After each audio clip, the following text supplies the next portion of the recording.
If you do your history, you do your research, socialism has never worked. We will replace the frigidity of rugged individualism with the warmth of collectivism.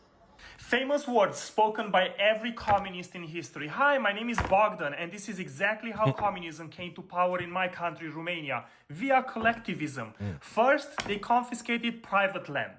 Then they used terror to enforce collectivism. The regular Romanian citizens were arrested, beat up, humiliated publicly, left to rot in prison, and some even executed.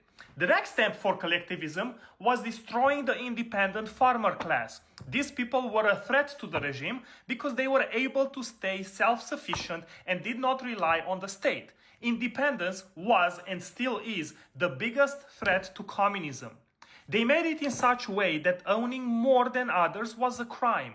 Once all that happened, the communists started confiscating the food from farmers, leaving families to die. They also confiscated the livestock raised by people. This resulted in famine, malnutrition, and the collapse of productivity. Romania literally went from being the #1 exporter of grain in Europe to chronic shortages of food. Mamdani is finally the New York City mayor. He's still in his speeches are pushing communism, collectivism, socialism. I have to say this, if you do your history, you do your research, socialism has never worked. Didn't work in Soviet Union, Cambodia, Cuba, Venezuela, Romania. It doesn't work. What it does, it bankrupts your economy. So these places went bankrupt because the state was in charge of everything and they took away individualism. They took away innovation. They wanted to be in control of everything. But what happens is when you're in control of everything and you can't come up with new ideas and new ways to make money, what happens? The money is gone. There's nothing you can do. It happens all the time. No central planning, misallocates resources, no profit incentive, low productivity. If I'm not making money, there's no point in me going out there trying to be creative.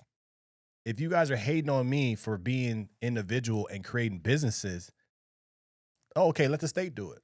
But the people running the state aren't smart enough to create businesses and run businesses. That's the problem that we see with Mamdani. He's never ran a business. He doesn't understand what a business is.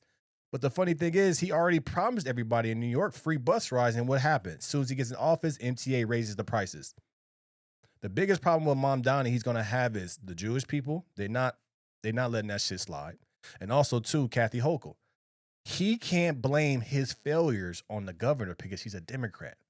That's where Mamdani is going to get messed up. He tried to blame it on Trump, but his money's going to come from the state. So he can't blame Trump. He can't play that sound no more.